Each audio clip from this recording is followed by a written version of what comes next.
สบายดีสำหรับคลิปวิดีโอนี้จะมาแก้กล้องกับกล้อง DJI Pocket 3 ที่ว่าเป็นสุด Creative Combo ของเขาเนาะว่าด้านในจะมีอย่างแน่เดี๋ยวจะมาเบิ่งน้ำกันเนาะสำหรับกล้องของเพิ่นก็มันแพ็คมาดีเลยเนาะในที่นี้เดี๋ยวเขาแก้เข้ามาเบิ่งด้านในมันเนาะแก้เข้ามาด้านในของมันเขาก็สิเห็นว่าจะมีสุดกล้องอันนึงเนาะสุดกล้องที่ว่าเพิ่นหุ้มห่อมาแบบได้ดีเลยแหละตัวนี้จะมีถุงยางโคเวอร์มาให้พร้อมแล้วก็สิมีกระเป๋าใส่กล้องนั่นก็สิมีพวกบรรดาเมนูแมนนวลของมันเนาะที่ว่าสามารถเบิ่งแล้วก็จะมีวิธีการนำไส้นะฮะก็จะมี QR code ในการเชื่อมต่อกับกล้องเนาะถ้าปกติเราเปิดกล้องมันจะมีให้เชื่อมเนาะในตอนนั้นแล้วก็จะมีทั้งสติ๊กเกอร์ของ DJI เนาะที่ว่าเราสามารถไปติดไกลๆซึ่งกล้องตัวนี้ก็จะเป็นสุดตัวฝาครอบกล้องเนาะสามารถเอาใส่ได้เดี๋ยวเราสิมาเริ่มจากแกะสุดจากตัวกล้องกันก่อนเนาะเพื่อนหุ่มห่อมาค่อนข้างโคตรดีเลยแหละตัวนี้ก็จะเป็นกระเป๋าอันของ DJI แบบงามๆให้เราได้เบิ่งซึ่งตัวนี้ก็จะเป็นขอบโกบเนาะเป็นโกบใส่กล้องที่ว่าเราสามารถเอากล้องเข้ามาแล้วก็มาใส่คล้ายๆคือเคสของโทรศัพท์เลยเดี๋ยวไปเปิดเบิ่งเนาะว่าด้านในสิมีอุปกรณ์อย่างแน่สำหรับสุดตัว Creative Combo ของเขานี่เมื่อเปิดเข้ามาเขาก็จะเห็นบรรดาสุดกล้องเนาะที่ว่าเพิ่นกะเกี่ยมไว้ให้เรา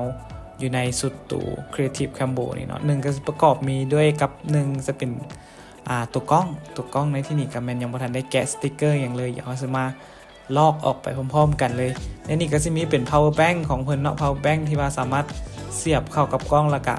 สามารถเติมได้ตัวนี้ก็จะเป็นแบ็กอัพสำรองเหมาะกับสิใช้ได้อยู่ประมาณ3 ชั่วโมงเนาะแล้วก็สิมีไมค์ของเพิ่นก็เป็นไมค์ DJI เวอร์ชัน2ของเพิ่นเลยเนาะคือว่าเป็น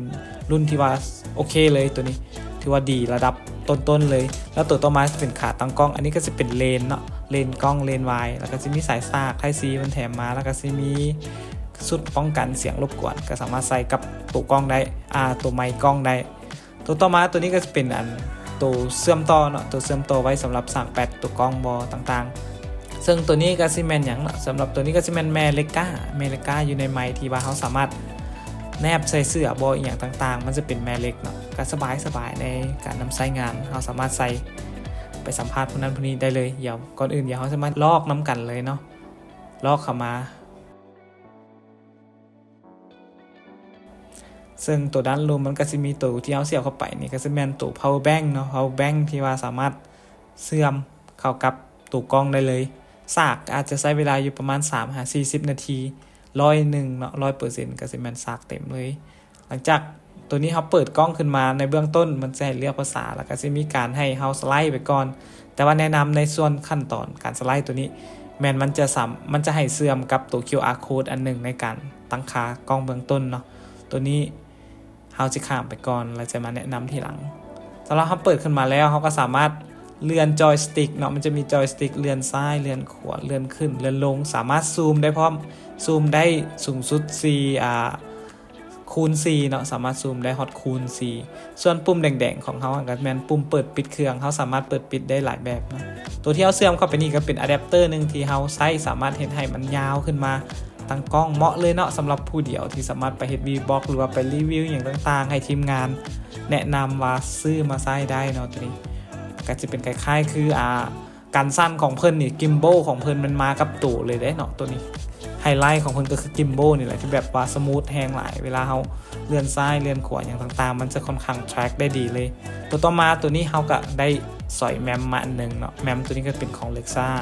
ที่ว่าเพิ่นใช้กับกลุ่มของ DJI เลยแหละที่ว่าเป็นแมมค่ายดังระดับต้นๆคือกันในที่นี้เฮาก็สิมาใส่แมมเข้าไปเนาะใส่แมมเฮาสามารถวิธีกดปิดเฮาสามารถกดปุ่มสีแดงๆปิดได้เลยหรือว่าเฮาสามารถสไลด์หน้าจอมันก็ได้เนาะคันเฮาเป็นหน้าจอลงนอนเฮาก็สามารถสไลด์ขึ้นสไลด์ลงมันก็สิทำการปิดเมื่อเฮาเปิดขึ้นมาแล้วเนาะตัวนี้คืออยู่ขบวนการถ่ายของเฮาเนาะคือตัวอย่างเฮาสไลด์ขึ้นมาทางด้านข้างมันก็จะเปลี่ยนมุมกล้องถ้าว่าเฮาสไลด์ลงเป็นลงตั้งมันก็สิถามว่าทานต้องการปิดบอมันจะนับถอยหลังประมาณ3 วินาทีถ้าเฮาบอกดอย่างมันก็จะปิดอัตโนมัติเนาะ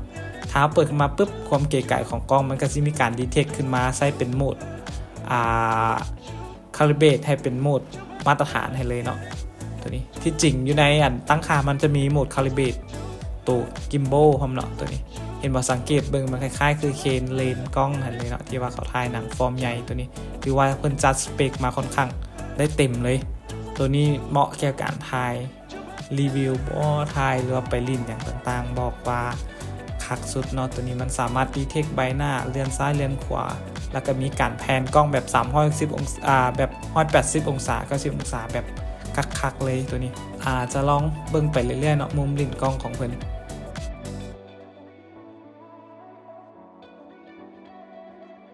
หลังจากเขาทดสอบเปิดแล้วเนาะเดี๋ยวเขาจะเริ่มเก็บเข้ากล่องเบิ่งการประกอบอุปกรณ์เข้ากล่องเพิ่นก็ง่ายๆเนาะมีแต่จับตัวนั้นมาก็ใส่ตาม